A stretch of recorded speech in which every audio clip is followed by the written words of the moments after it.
और बड़ी खबर अजमेर से है, जहां किशनगढ़ में भीषण सड़क हादसा हुआ है। हादसे में 4 लोगों की मौत हुई है। ट्रक ने कार को टक्कर मारी। गांधीनगर के रामनेर पुलिया के पास यह हादसा हुआ है।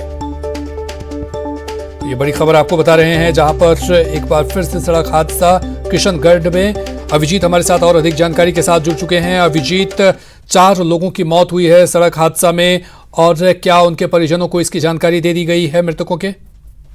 देखिए कल्याण, देर रात का ये हादसा है किशनगढ़ के पास में गांधीनगर थाना क्षेत्र के रामनेर पुलिया के पास में ये हादसा हुआ है, जहां पर तेज गति से आ रही कार जो है एक चलते ट्रक के साथ टकरा गई थी और टक्कर इतनी भीषण थी कि कार के परखच्चे उड़ गए और कार में सवार 4 युवकों की जो है मौके पर ही दर्दनाक मौत हो गई है। सूचना मिलते ही देर रात को करीब 3 बजे ही गांधीनगर थाना पुलिस मौके पर पहुंची थी और बामुश्किल शवों को जो है कार से निकालकर पोस्टमार्टम के लिए किशनगढ़ के वायन हॉस्पिटल में रखवा दिया है और साथ ही साथ मृतकों की पहचान के बाद उनके परिजनों को सूचना भी दे दी गई है। अब से कुछ ही देर बाद पोस्टमार्टम की प्रक्रिया शुरू होगी।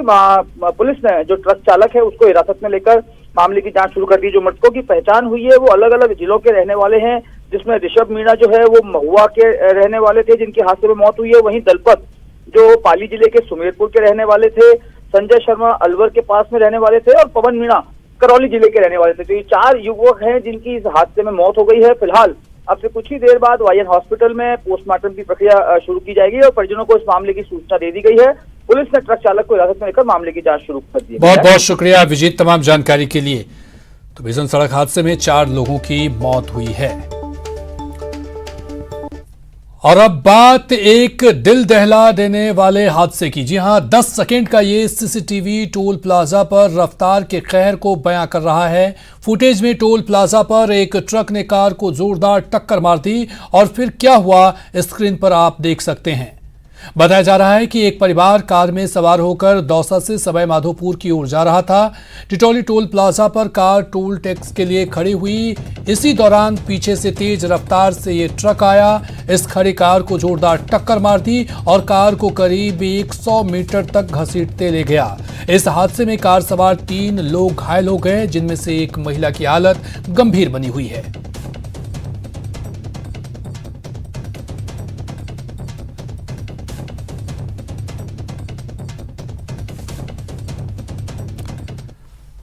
और अगली बड़ी खबर भरतपुर से, जहां पर जमीन विवाद को लेकर खूनी विवाद हुआ है। खूनी मारपीट में 2 पक्षों के बीच चले हैं लाठी डंडे। मारपीट में कई लोग घायल हुए हैं। ट्रैक्टर बैक करने को लेकर के ये विवाद हुआ। जमीन विवाद को लेकर 2 पक्षों में लाठी भाटा में जंग हो गई। इस दौरान झगड़े में दोनों पक्षों से करीब 1 दर्जन लोग घायल हो गए। घायलों को नदवे अस्पताल में भर्ती कराया गया।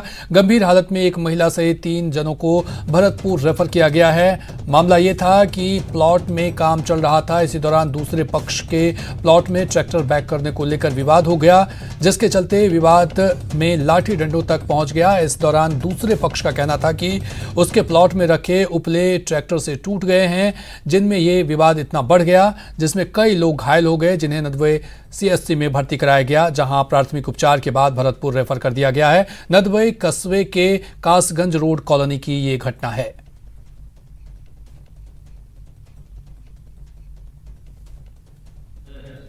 हमारे पास इतलाई है 2 घायल व्यक्ति यहाँ थाने पे भी आ गए थे। कासगंज रोड नदबई में गोबर डालने को लेकर सामलाती जमीन थी, उस पर गोबर डालने को लेकर के इनके बीच में विवाद हुआ और विवाद मारपीट तक पहुंच गया, जिस पर एक पक्ष यहाँ थाने पे आ गया था। उसको तत्काल हमने हॉस्पिटल भर्ती कराया। दूसरा पक्ष वहाँ हॉस्पिटल पे ही मिला। एक पक्ष ने पर्चा बयान दे दिए, वहीं एफआईआर दर्ज करा दी, तो उसकी हमने एफआईआर दर्ज कर ली। दूसरे पक्ष ने सोच समझ करके एफआईआर दर्ज कराने को कहा। दोनों पक्षों को यहाँ से जो राजकीय चिकित्सालय है वहाँ से भरतपुर आरबीएम हॉस्पिटल में भर्ती कराया है। अभी एक पक्ष का पर्चा बयान लेने एसआई को भेजा गया वहाँ पे। चलिए, अधिक जानकारी के साथ प्रवीण हमारे साथ जुड़ चुके हैं। प्रवीण, जमीन विवाद में ये मारपीट और कई लोग घायल बताए जा रहे हैं, क्या घायलों की स्थिति है और क्या अभी भी स्थिति तनावपूर्ण है या मामला शांत है?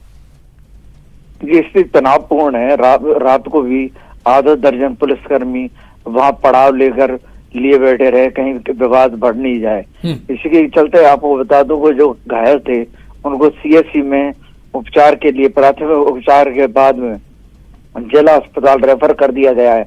वही कुछ लोगों को पाबंद किया गया है और 51 में गिरफ्तार भी किया गया है, जिनसे पूछताछ की जा रही है। आपको बता दें कि जिस गली में ये ईंट भट्टे की ट्रॉली खाली होनी थी, वहाँ आगे चल के रास्ता बंद है और एक ही बड़ा प्लॉट है जो खाली पड़ा हुआ है, जहाँ हर कोई नया मकान बनाने के दौरान वहाँ अपनी ट्रॉली खाली करता है। लेकिन जो प्लॉट मालिक है और जो मकान मालिक है बनाने वाला, उनमें आपसी विवाद था पुराना, जिसे लेकर काफी समय से इनमें विवाद चल रहा है। लेकिन मजदूरों को यह नहीं पता था और मजदूरों ने वहां जाकर ट्रॉली खड़ी कर दी और उसको खाली करने लगे। जब प्लॉट मालिक को इस बात का पता चला तो उसने विवाद किया कि यहाँ पर ट्रॉली खाली नहीं होगी और खाली ट्रॉली ले जाकर लौटा ले जाओ। इतनी देर में जो जिसका मकान बन रहा है वो मालिक वहां पहुंचे और आग्रह करने लगे कि इस प्लॉट को यहाँ खाली हो जा रहे हैं तो दो और सामान को जल्द ही उठा लिया जाएगा। लेकिन विवाद इतना बढ़ेगा कि बातों में दोनों पार्टियों में लाठी बाटा जंग हो गई और मजदूर जब बीच बचाव करने आए तो सबसे ज्यादा पिटाई उन्हीं की गई। उन्हें लाठी भाटों से और डंडों से पीटा गया बुरी तरह से और लोगों ने शोर शराबा सुनकर वहां पहुंचे और बीच बचाव किया। लेकिन बीच बचाव यूं नहीं हो पाया कि वहां पथराव हो रहा था। काफी समझाइश के बाद में दोनों पार्टियां मानी और अपने अपने घर पहुंची और जहां पुलिस ने शांति भंग में अब पकड़ रखा है लोगों को और उनसे पूछताछ कर रही है और आधा दर्जन लोगों को उपचार के लिए जिला अस्पताल में भर्ती कराया गया है, जहाँ उनका उपचार जारी है। बहुत बहुत शुक्रिया प्रवीण तमाम जानकारी के लिए। तो यहाँ पर खूनी विवाद देखने को मिला। जमीन विवाद में कई लोग घायल बताए जा रहे हैं। दोनों पक्षों की तरफ से लाठी भाटा से जमकर मारपीट की गई, जिसमें कई लोग घायल बताए जा रहे हैं, जिसमें एक महिला की हालत गंभीर है जिसे रेफर किया गया है। बाकियों का इलाज अस्पताल में जारी है।